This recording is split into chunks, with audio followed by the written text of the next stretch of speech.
الحمد لله وكفى وسلام على عباده الذين اصطفى. أما بعد فأعوذ بالله من الشيطان الرجيم.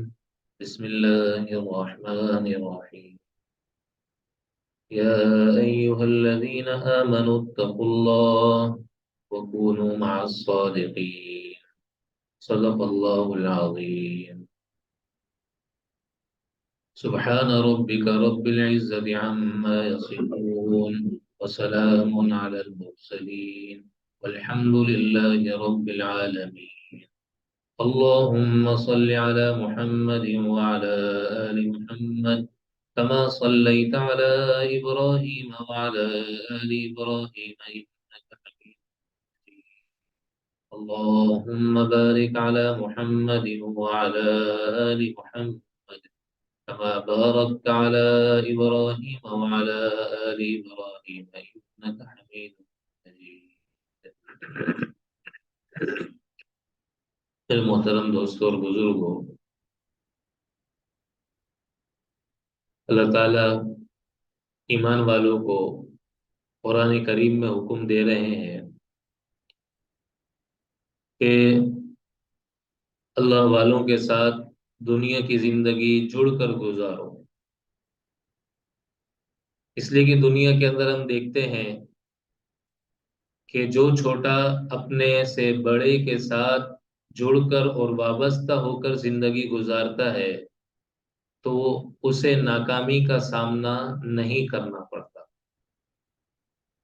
اور جو شخص کتنا ہی ذہین کیوں نہ ہو، کتنا ہی ہوشیار اور سمجھدار کیوں نہ ہو، لیکن کسی بڑے کے بغیر، بڑے کے مشورے اور بڑے کے ماتحت یہ بغیر اگر زندگی گزارتا ہے اور دوڑنے کی کوشش کرتا ہے تو وہ گرنے اور ٹھوکروں کھانے کے علاوہ کچھ بھی نہیں پاتا، کچھ بھی اسے میسر نہیں آتا۔ اسی طرح میرے دوستو، اللہ تک پہنچنے کے لیے راستہ اختیار کرنا اور پھر اس راستے میں قربانی دینا، یہ بھی بغیر اللہ والوں کے اور بغیر اللہ والوں کی صحبت کے ممکن نہیں۔ اگر یہ ممکن ہوتا تو اللہ تعالیٰ کبھی مسلمانوں کو حکم نہ دیتے اہدنا الصراط المستقیم، تم راہ راست پر آؤ، صراط مستقیم، اے اللہ ہمیں صراط مستقیم کی ہدایت عطا فرما۔ اب صراط مستقیم کن لوگوں کا راستہ ہے؟ وہ کیا چیز ہے؟ صراط الذین انعمت علیہم، ان لوگوں کا راستہ ہے جن پر اللہ نے اپنا انعام فرمایا۔ اب اللہ اس بات کو آگے بیان نہ فرماتا تو یہ بات اللہ رب العزت نے جو بیان فرمائی اس کا مقصد یہی ہے اور اس کا مطلب یہی ہے کہ دنیا کی زندگی کے اندر اگر اللہ کو پانا چاہتے ہو تو تمہیں اللہ والوں کے ساتھ جڑ کر وقت گزارنا پڑے گا۔ دیکھیے انڈے ہوتے نا، انڈے، ایک انڈا وہ مرغی کے نیچے ہوتا ہے اور ایک انڈا اس کے بغیر ہوتا ہے۔ جو انڈا مرغی کی صحبت اختیار کرتا ہے اور ایسی صحبت اختیار کرتا ہے کہ باہر چلنے والی ہوا اس پر اثر انداز نہ ہو تو اس انڈے میں روح آ جاتی ہے، اس میں جان آ جاتی ہے۔ اللہ کی قسم میرے عزیزو، اگر ہم بھی اپنے شیخ کی صحبت، اللہ والوں کی صحبت اس انداز سے اختیار کریں کہ باہر کے ماحول میں گناہوں کی چلنے والی ہوا ہماری روح پر اثر انداز نہ ہو، ہمیں متاثر نہ کرے، اور اس کے لیے کیا ہے؟ چمٹنا شیخ کے ساتھ، اللہ والوں کے ساتھ، ایسا چمٹ جانا، ایسا ان کے ساتھ چمٹ جانا جیسا کہ انڈا مرغی کے ساتھ چمٹ جایا کرتا ہے۔ پھر نتیجہ کیا نکلتا ہے؟ اللہ ایسے انسان کی روح میں جان اور طاقت عطا فرماتا ہے، اور پھر اس کے لیے جنت تک پرواز کرنا آسان ہو جاتا ہے۔ آج کا مسلمان ہے نا میرے عزیز، اللہ والوں کی صحبت نہیں اختیار کرتا، قربانی بہت دے رہا ہے، لیکن جس کے دل میں، جس کی زندگی میں یہ قربانی اللہ والوں کی صحبت کے بغیر ہے، نتیجہ کیا نکلتا ہے؟ فجر کی اذان ہوتی ہے لیکن اس کے ایمان میں اتنی روح اور اتنی طاقت نہیں ہوتی کہ وہ اسے بستر سے کھڑے کر کے مصلی پر لے آئے. اسے پتا ہے مسلمان ہے. اس لیے اللہ قرآن کریم میں فرماتے وَاتَّبِعْ سَبِيلَ مَنْ أَنَابَ إِلَيْهِ. ایسے لوگوں کی اتباع کرو، ان کے پیچھے چلو جن کے دل میں اللہ کا خوف ہے، جو اللہ کی طرف رجوع کرنے والے ہیں. حضرات صحابہ اکرام رضوان اللہ تعالی علیہ مجمعین نے قربانی بھی دی اور نبی علیہ الصلوۃ والسلام کی صحبت بھی اختیار کر.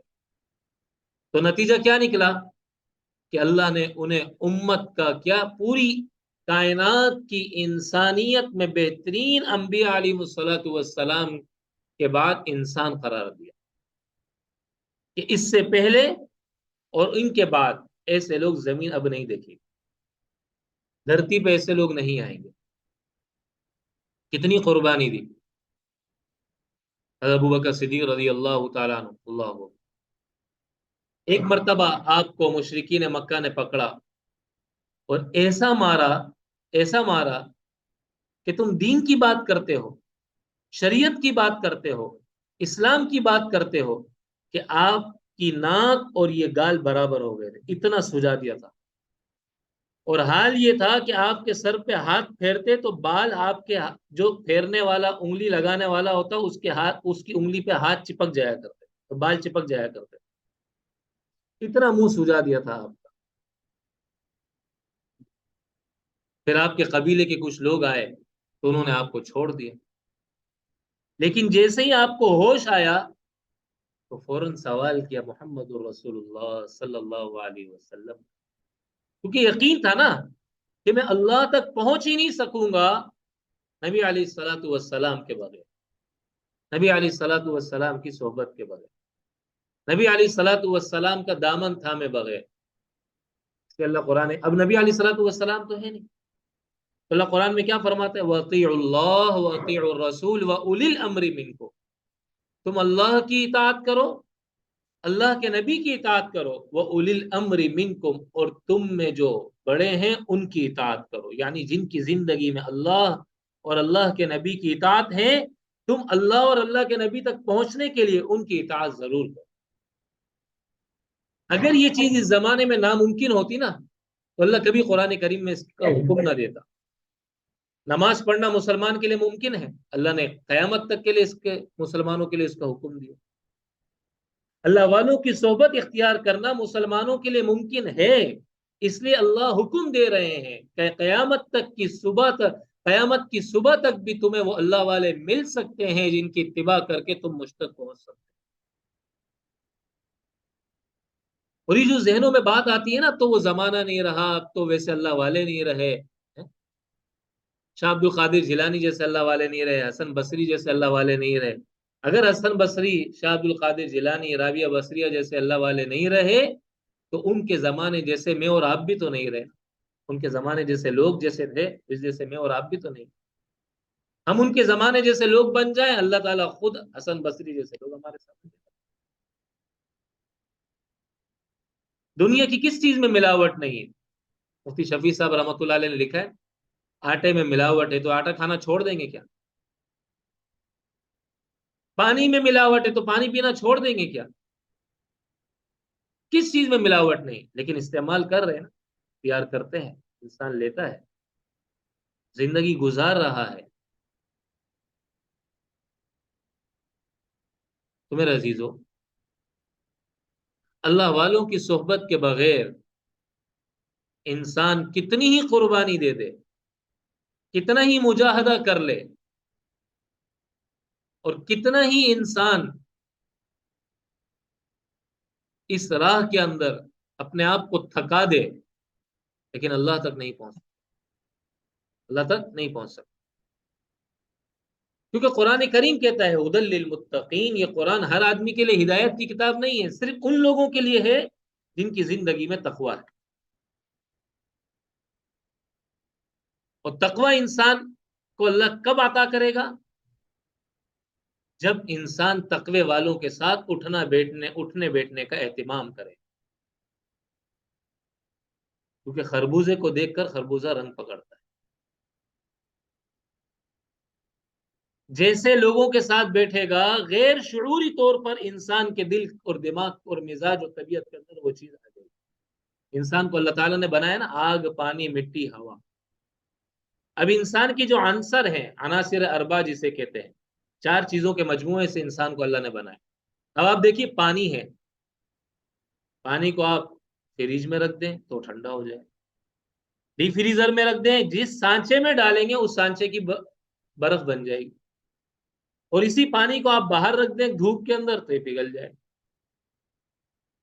تو انسان جیسے لوگوں کی صحبت میں بیٹھے گا ویسے لوگوں کا رنگ اس پہ چڑھنا شروع ہوگا، طبیعت اس جیسی بننا شروع ہو جائے گی، مزاج اس جیسا بننا شروع ہوگا،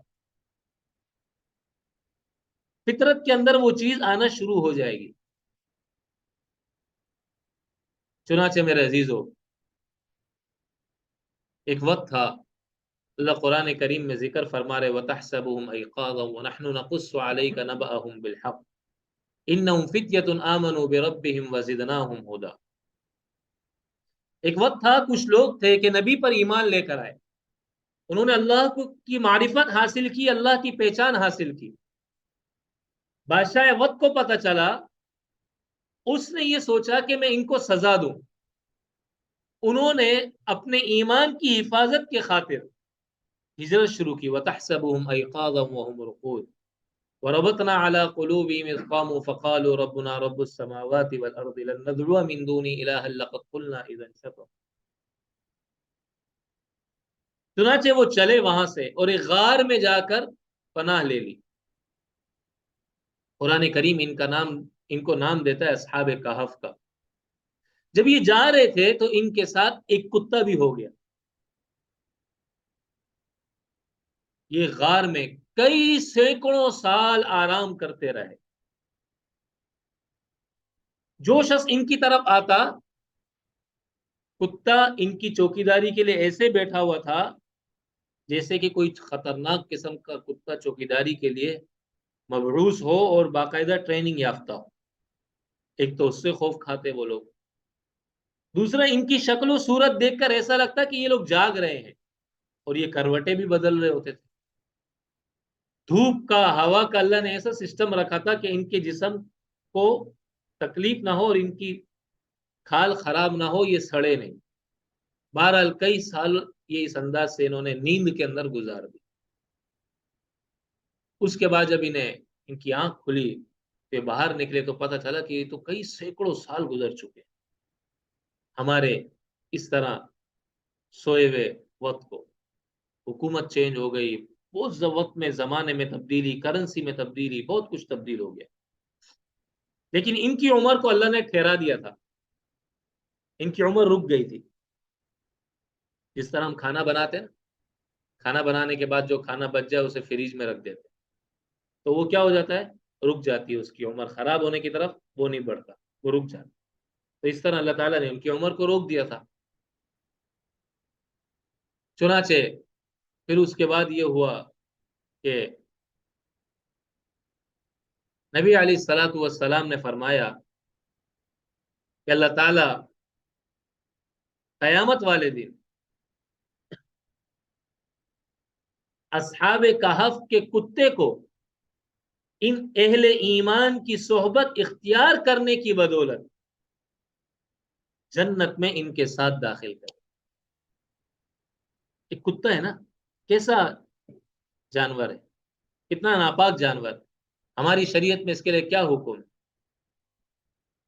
لیکن چند اللہ والوں کی صحبت اختیار کرنے کی وجہ سے، چند اللہ والوں کی چند گھڑیاں اللہ والوں کے ساتھ گزارنے کی وجہ سے، جس میں نہ اللہ کی کوئی عبادت، جس میں نہ اللہ کا کوئی ذکر، جس میں نہ کوئی اور ایسی عبادت جو ایک مسلمان کیا کرتا ہے یا ایک انسان اپنے ایمان کے اظہار اور ایمان سے تعلق، اللہ سے تعلق ایمان کی وجہ سے جو ہوا ہے اس کی وجہ سے کیا کرتا ہے، وہ کچھ بھی اس نے نہیں۔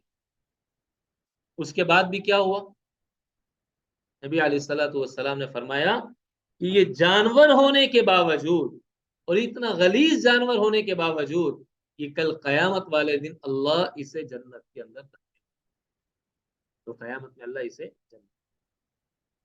تو یہ معمولی دولت اور معمولی نعمت نہیں ہے میرے عزیزو.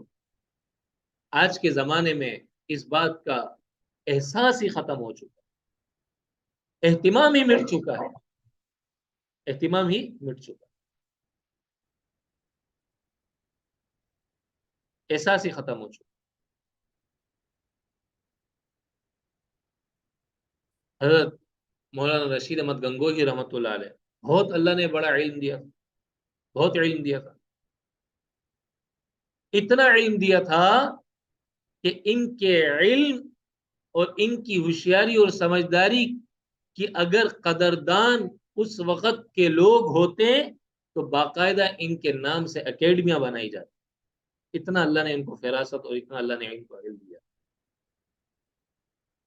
لیکن اس کے بعد بھی کیا حال تھا؟ حاجی امداد اللہ مہاجر مکی رحمۃ اللہ علیہ کے پاس تشریف لائے اور ان کی صحبت میں وقت گزارا کرتے تھے. دیکھا جائے تو حاجی صاحب عالم نہیں تھے، اور یہ علم کا سمندر. حضرت مولانا قاسم نانوتوی رحمۃ اللہ علیہ، علم کا سمندر. لیکن حاجی صاحب رحمۃ اللہ علیہ کے پاس آ کر وقت گزارا کر.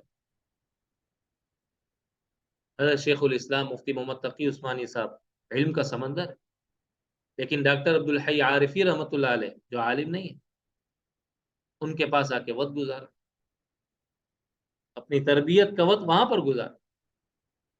تو میرے عزیزو، اللہ کی قسم، ہم دنیا کی ہر نعمت پر اللہ کا شکر ادا کرتے ہیں، اور کرنا بھی چاہیے کہ اللہ نے اولاد دی، اللہ نے صحت دی، اللہ نے روزگار کا بندوبست کیا، اللہ کی کتنی نعمتیں، چھت دی، گھر دیا، مکان دیا، کھانا پینا، عزت، راحت، فیملی، ساری چیزیں. صبح سے لے کر رات تک اللہ کا شکر ادا کریں، شکر نہیں ادا کریں. تو اللہ والوں کی صحبت سے اللہ تمہیں عطا کرے گا. ایک شخص بڑی قربانی دیتا ہے، دن رات محنت کرتا ہے اور ساری میڈیکل کی کتابیں پڑھ لیتا ہے. کیا آپ اپنا آپریشن اس کے پاس جا کے کرائیں گے؟ علم تو بہت ہے اس کے پاس، بہت علم ہے، قربانی بھی بہت دی ہے اس نے، لیکن آپ کا دماغ، آپ کا ماحول اس چیز کو ایکسیپٹ نہیں کرے گا، قبول نہیں کرے گا کہ میں جا کر اس کے پاس اپنے طبیعت کی خرابی کا حل معلوم کروں اور اس کے مطابق عمل کروں. اور دوسرا اس کے مقابلے میں کسی بڑے کی صحبت میں ایک لمبا وقت گزار چکا ہے، قربانی دے چکا ہے، آپ خوشی خوشی اس کے پاس جائیں گے. حالانکہ اس کی فیس بھی زیادہ ہے، وہ فری میں کر رہا ہوگا، پھر بھی آپ اس کے پاس، دوسرے والے کے پاس نہیں جائیں گے. تو میرے عزیزو، آج کے زمانے میں سب سے زیادہ جو ہمارے دلوں کے اندر جس چیز کی ناقدری ہے وہ اللہ والوں کی صحبت ہے. دیکھتے ہیں وقت ہے تو آئیں گے اللہ والوں کی صحبت کے بعد، نہیں ہے تو پھر دوسرے کاموں کو اہمیت دے دیتے. معمولی سا کام بھی پیش آ جاتا ہے اس کو ترجیح دے دیتے ہیں، معمولی سا کام بھی پیش آ جاتا ہے اس کو بھی ترجیح دے. جبکہ مفتی شفیع صاحب رحمۃ اللہ علیہ نے لکھا ہے کہ اگر آپ یہ سمجھتے ہو کہ مجھے اللہ والے نہیں مل رہے، نہیں ہے میرے سامنے اللہ والے، تو بھی مسجد کے مؤذن کے پاس جا کر اپنی اصلاح کرانے کے لیے بیٹھو اور اس کے پاس جا کر وقت گزارو. یہ ممکن ہی نہیں ہے. اگر اس طرح ہوتا تو اللہ تعالیٰ کبھی مسلمانوں کو حکم نہ دیتا واتبع سبیل من اناب الی، تم اللہ والوں کی صحبت میں وقت گزارو، کبھی بھی یہ حکم نہ دیتا.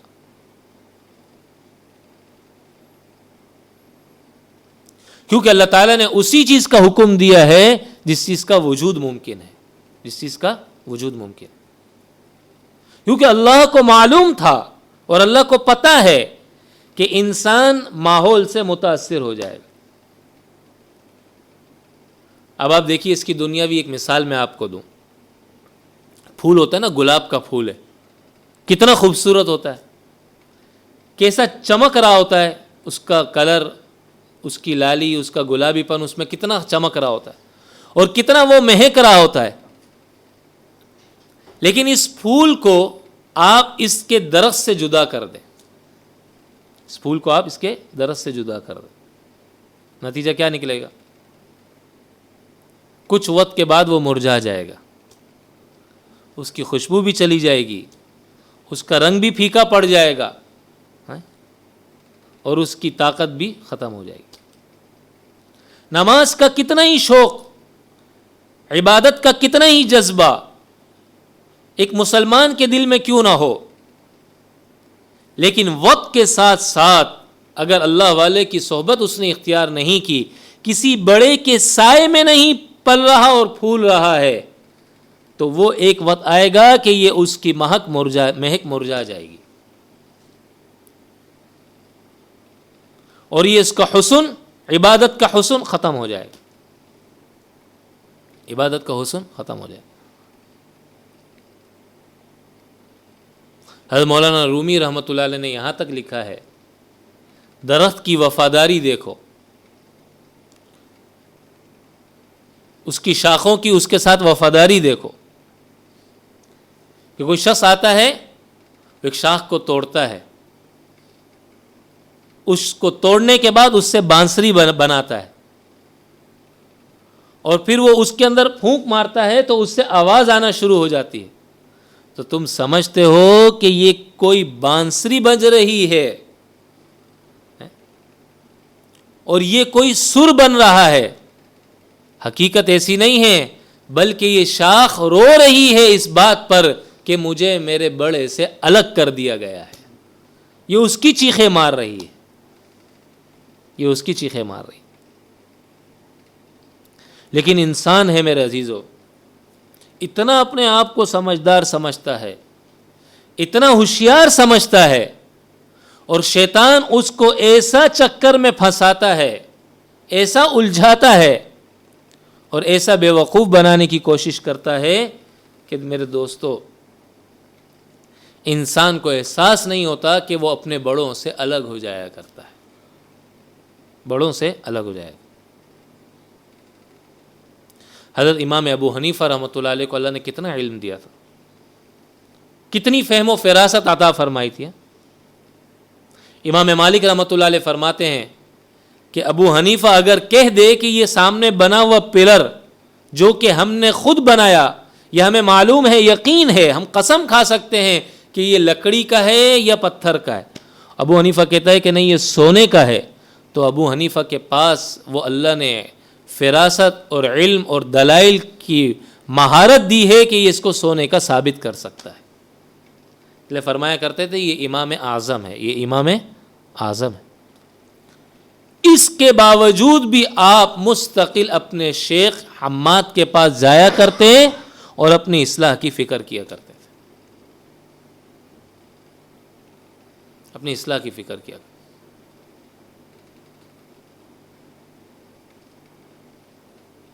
حضرات صحابہ اکرام رضوان اللہ تعالی علیہم اجمعین کو اللہ کے نبی نے کتنی بار فرمائی نا یہ بات، اب تو تم کامل ہو گئے۔ حضرت عثمان غنی کے بارے میں فرمایا، عثمان آج کے بعد کوئی نیکی نہ بھی کرو تو بھی تم کامیاب۔ حضرت ابوبکر صدیق رضی اللہ تعالیٰ عنہ کے بارے میں تو بے شمار دفعہ فرمائی یہ بات، مختلف باتیں اس انداز کی ارشاد فرمائی، لیکن صدیق اکبر رضی اللہ تعالیٰ عنہ کا اللہ کے نبی کے ساتھ جڑنے کا یہ حال تھا، سیدنا حضرت عمر فاروق رضی اللہ تعالیٰ عنہ کا اللہ کے نبی کے ساتھ جڑنے کا یہ حال تھا کہ دنیا میں کوئی لمحہ ایسا نہ ہو کہ میں اللہ کے نبی کے بغیر میرا گزر جائے، میری اللہ کے نبی کی صحبت کے بغیر گزر جائے، کوئی لمحہ ایسا نہیں ہونا چاہیے۔ چنانچہ صدیق اکبر رضی اللہ تعالیٰ عنہ نے تو اللہ کے نبی کے ساتھ ہجرت تک کی، اللہ کے نبی کے ساتھ سفر میں، حضر میں، خلوت میں، جلوت میں، رات کو، دن کو، عبادت میں، کھانے پینے، ہر چیز اللہ کے ہر لمحہ اور ہر وقت اللہ کے نبی کے ساتھ مختلف اوقات کے اندر طویل وقت کے ساتھ صرف کیا اور گزارا، طویل وقت گزارا۔ اور پھر اللہ نے کیا مقام دیا، اللہ نے کیا رتبہ دیا؟ اللہ کے نبی نے فرمایا اگر میں اللہ کے علاوہ کسی کو دنیا میں دوست بناتا، خلیل بناتا تو ابو بکر کو بناتا، وہ میرے لیے ابو بکر ہوتے،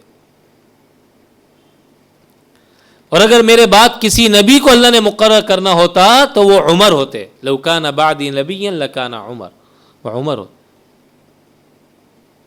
دنیا میں ایسے وقت گزارا میرے عزیزوں کہ موت کے بعد دنیا سے جانے کے بعد بھی اللہ نے ساتھ سلایا، ان کو ساتھ رکھا. اور حال یہ ہوگا کہ اللہ کے نبی نے فرمایا کل قیامت کے دن میرے دائیں طرف ابو بکر اور بائیں طرف عمر فاروق رضی اللہ تعالیٰ عنہ ہوں گے. یہ حال ہو.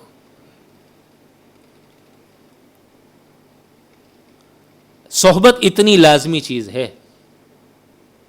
باقی عبادت میرے عزیزو، صحبت خود ایک بہت بڑی عبادت ہے.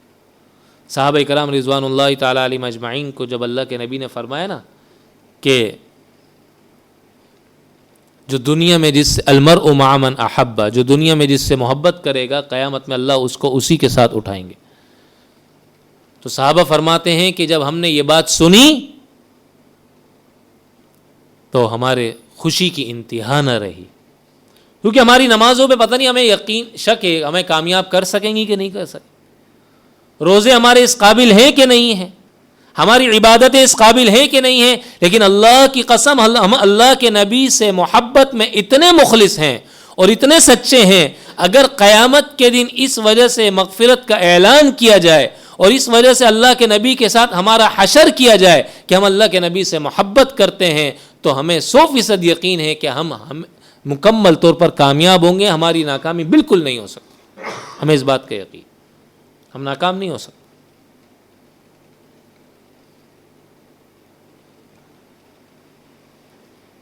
اور یقین جانیے میرے عزیزو،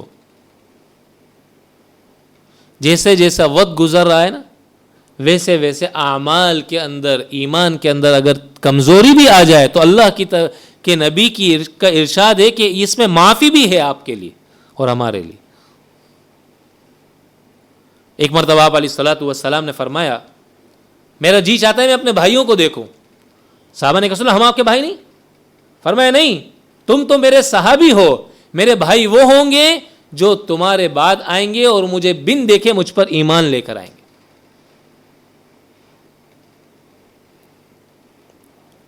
ان کی خوبی کیا ہوگی؟ کیا ان کے اندر کمال ہوگا؟ اللہ کے نبی نے اللہ کے نبی نے فرمایا کہ تم اگر 1% بھی دین پہ کمی کر دو گے تو تمہاری پکڑ ہو جائے گی، اور وہ صرف 10% اسلام پر عمل کر لیں گے تو وہ کامیاب ہو جائیں گے. وہ 10% اسلام پر عمل کر لیں تو بھی وہ کامیاب، اور تمہاری 1% بھی کمی ہو جائے تو تم ناکام ہو جاؤ. تو میرے عزیزو مایوس نہیں ہونا چاہیے کہ وہ اللہ والے کہاں سے ملیں گے، وہ کیسے ملیں گے، جو ہمیں کچھ کرامتیں دکھائیں، کچھ ایسی چیز دکھائیں. یہ کرامتیں یہ کوئی انسان دکھا نہیں سکتا، یہ اللہ کی طرف سے معجزہ اور کرامت. نبی علیہ الصلوۃ والسلام کے ساتھ بے شمار دفعہ اس طرح اللہ کے نبی نے ایک بات فرمائی لیکن وہ نہیں ہوئی. وحی کا فرمایا وحی نہیں آئی، کافی وقت تک وحی نہیں آئی، کئی دنوں تک وحی نہیں آئی، کیونکہ یہ انسان کے اختیار میں نہیں ہے، یہ اللہ کی طرف سے ہوتا ہے. جنید بغدادی رحمۃ اللہ علیہ کے پاس ایک شخص آیا نا، کہا حضرت 10 سال آپ کے پاس رہا، اب جا رہا ہوں. فرمایا کیوں؟ کہا آپ نے کوئی کرامت نہیں دکھائی، کوئی ایسا عمل یا کوئی ایسی چیز کہ آپ ہوا میں اڑ رہے ہوں، اور جو ایک ہمارے ذہنوں میں ہوتا ہے نا کہ ایسے ہو رہا ہو ایسے ہو رہا ہو، درخت چل کے آ رہے ہوں، پتھر بات کر رہے ہوں وغیرہ وغیرہ. فرمایا میاں 10 سالوں کے اندر تم نے مجھے نبی علیہ الصلوۃ والسلام کی سنت کے خلاف کوئی کام کرتے ہوئے دیکھا؟ اس نے کہا نہیں. کہ شریعت اور اسلام کے خلاف کوئی کام کرتے ہوئے دیکھا؟ کہ نہیں. فرمایا سب سے بڑی کرامت یہی ہے کہ مسلمان اپنے آپ کو سر کے بالوں سے لے کر پیر کے ناخن تک اسلام کے اور اللہ کے نبی کے حوالے اور ان کی غلامی میں اپنے آپ کو دے دے.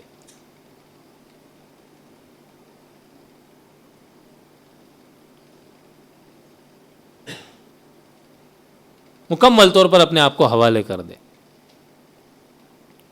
شیطان ہے نا میرے عزیزوں، یہ مختلف چالوں کے ذریعے، مختلف انداز سے، مختلف طریقوں سے ہر اچھے انسان کی برائی ہمارے سامنے لے کر آئے گا، جبکہ سب سے بڑی برائی دوسرے کی برائی کو دیکھنا ہے. سب سے بڑی برائی دوسرے کی برائی کو دیکھنا ہے. دیکھیے میرے عزیزو، دنیا کی زندگی کے اندر ایک شخص ہے نا، بچپن میں اس کی آنکھیں خراب ہوں اور اسے لینس لگا دیے جائیں، اور وہ لینس ایسے ہوں کہ اس سے ساری چیزیں اس کو ہری نظر آئیں یا لال نظر آئیں یا گرین نظر آئیں وغیرہ وغیرہ. وہ کسی کو کہے کہ بھائی یہ تو گرین ہے، ساری چیزیں گرین ہیں، دیوار بھی گرین، پنکھا بھی گرین، لائٹ بھی گرین، ہر چیز گرین کیوں ہے؟ وہ کہے بابا یہ گرین نہیں ہے، یہ وائٹ ہے، یہ فلاں کلر ہے، یہ فلاں کلر ہے، یہ فلاں کلر ہے. وہ کہے نہیں یہ گرین ہے ساری. اب اسے کیوں گرین نظر آ رہی ہے؟ اس لیے کہ اس نے جو لینس لگائے ہیں اس سے ہر چیز کیا نظر آئے گی؟ گرین نظر آئے گی. تو ہماری آنکھوں کے آگے جو لینس لگے ہوئے نا، وہ کیا ہے؟ حسد کے لینس لگے ہوئے ہیں، وہ کبر کے لینس لگے ہوئے ہیں، وہ بغض اور عداوت کے لینس لگے ہوئے ہیں. وہ جو ہماری دل کی آنکھیں جو کھلی ہوئی ہیں نا، وہ ان چیزوں کی کھلی ہوئی ہیں. اب اپنی اس آنکھ کو درست کرنا اور اس کا صحیح علاج کرنا، یہ بغیر صحبت اللہ والوں کی نہیں ہو سکتا.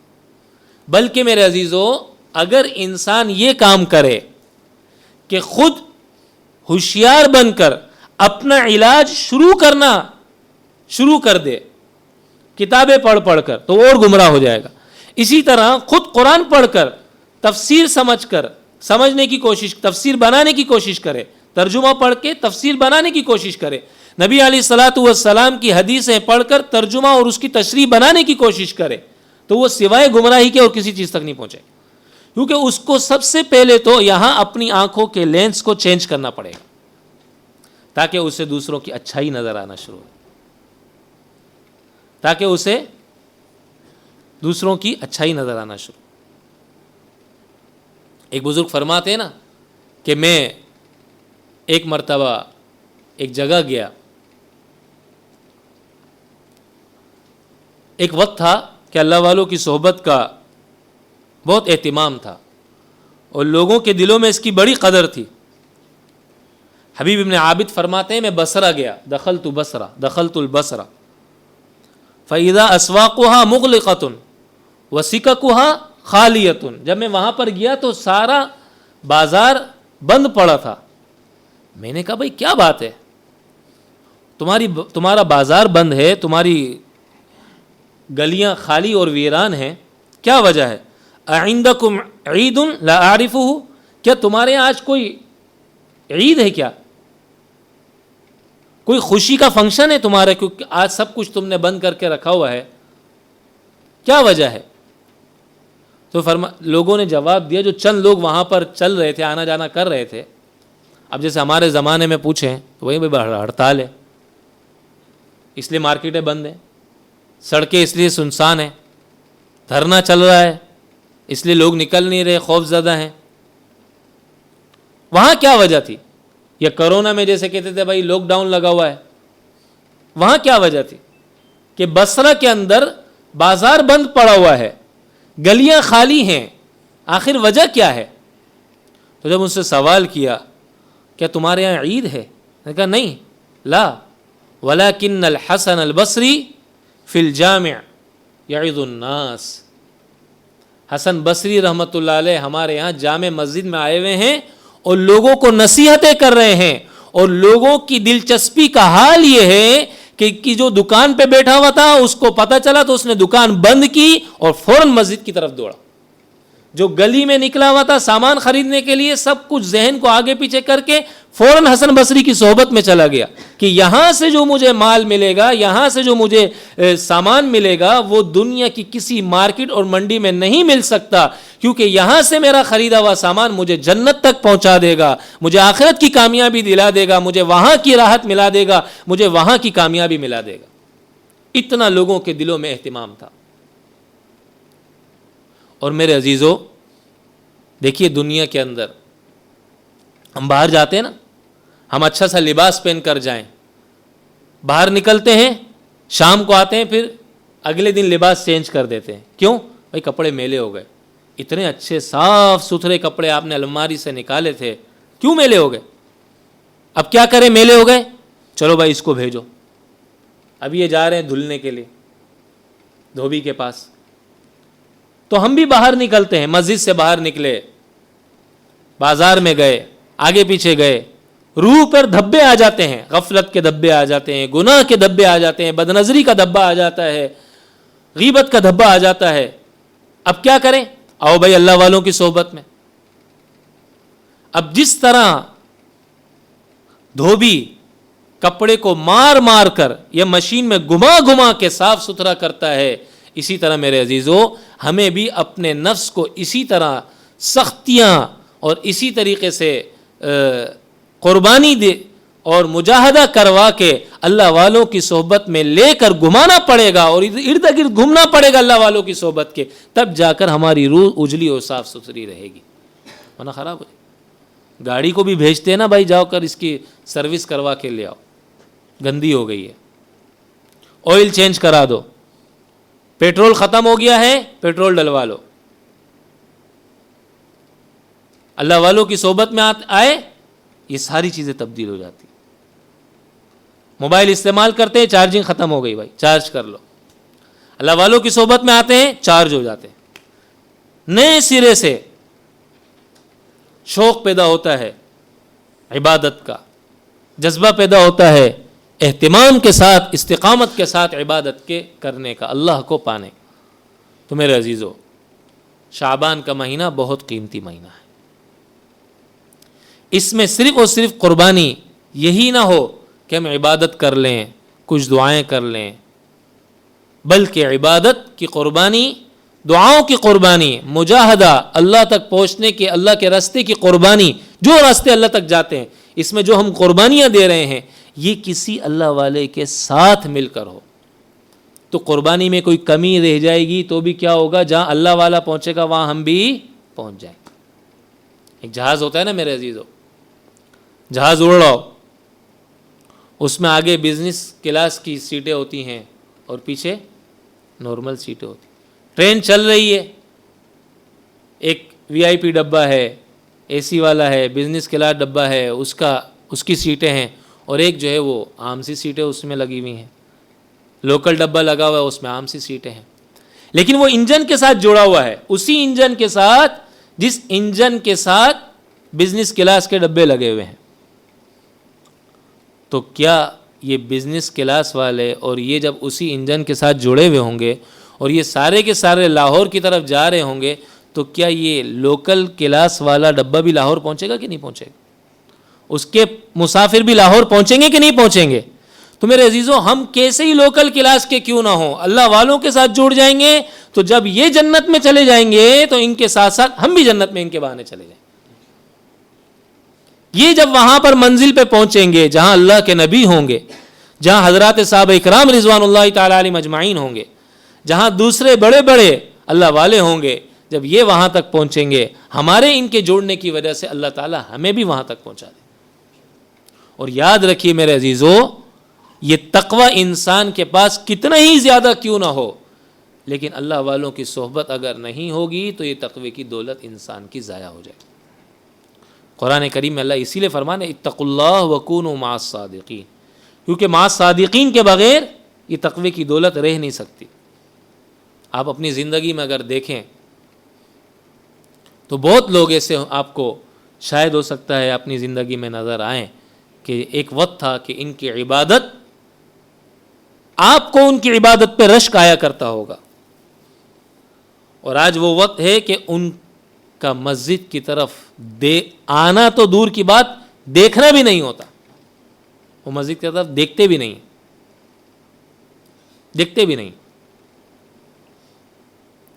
کیوں؟ اس لیے کہ کسی بڑے کا ہاتھ پکڑ کے نہیں چل رہے. اس لیے میرے عزیزو ہمیں اس بات کا اہتمام کرنا چاہیے کہ جتنا میں نماز کا اہتمام کرتا ہوں نا، جتنا میں عبادت، دین کے احکامات کا، شریعت کا اہتمام کرتا ہوں نا، اسی طریقے سے میرے عزیزو مجھے اللہ والے کی صحبت اور اللہ والوں کی مجلس کا اہتمام کرنا چاہیے، کیونکہ یہ علم کی مجلس ہے. اس مجلس کی برکت سے میں نماز سے زیادہ جڑا رہوں گا. میں اللہ کی طرف رجوع کرنے والے اعمال سے جڑا رہوں گا، میں نبی علیہ الصلاۃ والسلام کی سنتوں سے جڑا رہوں گا، اور جن کاموں سے، جن باتوں سے اور جن قدم کے اٹھانے سے اللہ اور اللہ کے نبی کو تکلیف ہوتی ہے میں ان سے بچ سکوں گا، میں ان سے بچ سکوں۔ اور یاد رکھیے میرے عزیزو، وہ شخص اللہ کو نہیں پا سکتا جس نے اللہ کے نبی کو نہیں پایا، اور وہ اللہ کے نبی کو نہیں پا سکتا جو اللہ والے کو نہ پائے، جو اللہ والے کو نہ پائے۔ اس لیے میرے دوستو، قربانی بھی ہو، مجاہدہ بھی ہو، اور ان سے پہلے اللہ والے کی صحبت۔ پھر جیسے مجاہدے اور قربانی کی بات ان کی طرف سے میرے لیے مقرر اور متعین کی جائے، اس کے مطابق اپنی زندگی کو اپنانا اور اپنی زندگی کو اس پر لے کر آنے کا اہتمام ہو، تب جا کر میرے عزیزو یہ چیزیں ہماری زندگی کے اندر آئیں گی، اور پھر اس کے بعد عبادت کی لذت اللہ عطا کرے گا، عبادت کا ذائقہ اللہ نصیب فرمائے گا، اور عبادت کا مزہ اللہ عطا کرے گا، اور پھر انسان اس کے بعد اللہ کو پا لے گا۔ چنانچہ میرے دوستو، ہمارے بے شمار بزرگوں کے واقعات میں یہ بات لکھی ہے۔ حضرت مولانا اشرف علی تھانوی صاحب رحمۃ اللہ علیہ نے ایک شخص کو خلافت دی، ایک بزرگ کو خلافت دی، وہ رونے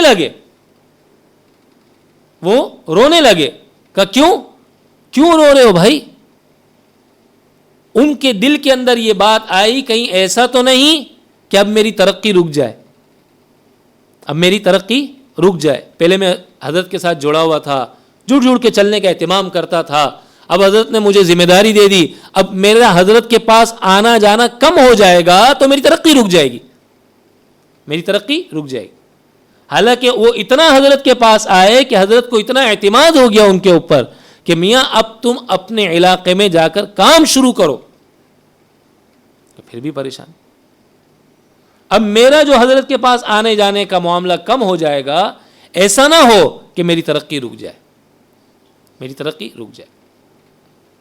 تو میرے عزیزو، ہم بھی اہتمام کریں اپنی زندگی کے اندر اس بات کا کہ مجلس، جس دن میرے شیخ کی مجلس ہے، اس دن چاہے طبیعت کتنی خراب کیوں نہ ہو، چاہے کوئی کتنا ہی اہم مسئلہ کیوں نہ درپیش ہو، کسی نہ کسی درجے میں حاضری ضرور لگا۔ ہمارے استاد، ہم سبق پڑھا کرتے تھے، تو ایک دن ایسا ہوا کہ دوسرے کسی معاملے میں مشغول رہے، فرمایا بھائی تھوڑا سا سبق پڑھ لو۔ کیوں؟ تھوڑا سا سبق پڑھ لو تاکہ ناغہ نہ ہو جائے اور سبق کے ناغے کی بے برکتی اور نحوست ہمارے اوپر نہ لگ جائے، تھوڑی سی حاضری ہو جائے تاکہ اس کی برکت بھی ہمیں مل جائے، یہ برکت ہمیں ملتی رہے، جاری رہے۔ تو اس لیے میرے دوستو، ہم اپنے آپ اور اپنے دل اور دماغ کے اندر اس بات کو بٹھائیں کہ میں بغیر اللہ والے کے، اللہ کو، اللہ کے نبی کو کتنی قربانی کیوں نہ دے دوں، نہیں پا سکتا۔ پھر انشاءاللہ ایک وقت آئے گا، میرے اس ارادے اور عزم کی وجہ سے اللہ مجھے شیطان سے محفوظ رکھے گا، اور جتنا میں شیطان سے محفوظ رہوں گا میرے دوستو، اتنا زیادہ میں عبادت کے اندر، اعمال کے اندر، اور حقوق اللہ اور حقوق العباد کی ادائیگی کے اندر یکسوئی اور آگے بڑھتا رہوں گا۔ اللہ تعالیٰ بھائی مجھے بھی، آپ کو بھی، ہم سب کو کہنے سننے سے زیادہ عمل والا، دوسروں تک پہنچانے والا بنائیں۔ وآخر دعوانا ان الحمد للہ رب العالمین۔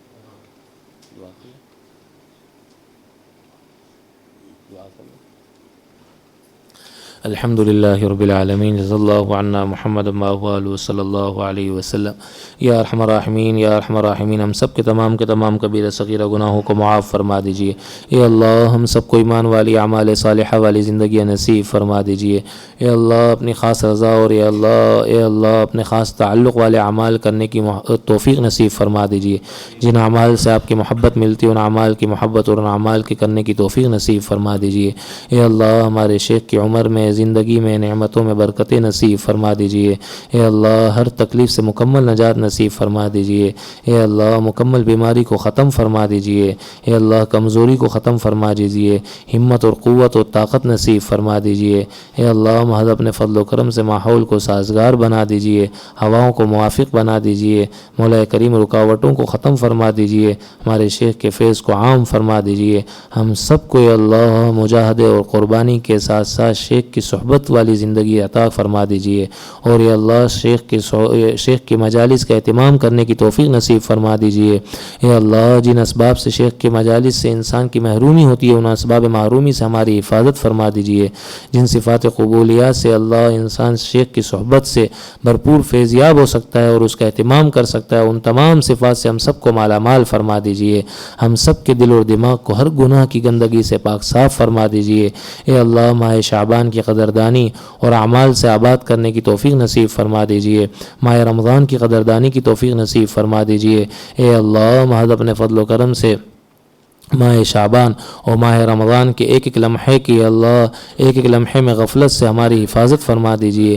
کسی وقت بھی ہماری غفلت نہ ہو، ہم سب کو محفوظ فرما دیجئے۔ مولا کریم محض اپنے فضل و کرم سے ہم سب میں آپس میں جوڑ اور محبت نصیب فرما دیجئے۔ اے اللہ محض اپنے فضل و کرم سے ہم سب کے نفس و شیطان کے شر سے ہماری حفاظت فرما دیجئے، خزانہ غیب سے ہماری تربیت فرما دیجئے، ہر عمل میں اخلاص نصیب فرما دیجئے۔ اے اللہ ہر دنیا آخرت کی خیر جو آپ کے نبی نے آپ سے مانگی ہم سب کو ہماری نسلوں کو نصیب فرما دیجئے۔ جن جن شرور سے آپ کے نبی نے آپ سے پناہ مانگی ہم سب کو ہماری نسلوں کو محفوظ فرما دیجئے۔ مولا کریم محض اپنے فضل و کرم کا معاملہ فرما دیجئے، ہم سب کے حال پر رحم فرما دیجئے، ہمیں اپنی پسند کا جینا اور اپنے پسندیدہ لوگوں جیسے کلمے والی موت اور کل قیامت میں اپنے پسندیدہ لوگوں میں شامل فرما دیجئے۔ مولا کریم محض اپنے فضل و کرم سے تمام آئے ہوئے دوستوں کے آنے کو قبول فرما دیجئے، سب کی جائز حاجات کو پورا فرما دیجئے، پریشانیوں کو ختم فرما دیجئے، معاملات کو آسان فرما دیجئے، حوادثات سے، سانحات سے، موضوع و دیرپا بیماریوں سے، محتاجی والی زندگیوں سے ہم سب کی پوری امت مسلمہ کی حفاظت فرما دیجئے۔ ہمارے ملک پر رحم فرمائیے، ہمارے حال پر رحم فرمائیے، ساری امت مسلمہ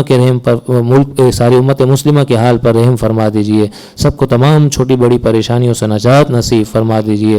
مولا کریم جہاں کہیں دین کا کام ہو رہا ہے مولا محض اپنے فضل و کرم سے ان تمام مدارس کی، مساجد کی، مکاتب کی، خانقاہوں کی، تبلیغی مراکز کے اپنے فضل و کرم سے حفاظت فرما دیجئے۔ اے اللہ محض اپنے فضل و کرم سے ہماری دعاؤں کو قبول فرما دیجئے، جو مانگا وہ بھی عطا فرما دیجئے، جو نہیں مانگنا چاہیے تھا وہ بھی نصیب فرما دیجئے۔ ہمارے ظاہر ہمارے باطن کو نبی علیہ الصلوۃ والسلام جیسا بنا دیجئے۔ اے اللہ ہماری خلوتوں کو، جلوتوں کو نیکیوں سے آباد فرما دیجئے، گناہوں سے پاک صاف فرما دیجئے، ہماری دعاؤں کو محض اپنے فضل و کرم سے قبول فرما دیجئے۔ ربنا تقبل منا انک انت السمیع العلیم وتب علینا انک انت التواب الرحیم، صلی اللہ وسلم علی سیدنا محمد وعلی آلہ وصحبہ اجمعین، آمین آمین آمین برحمتک۔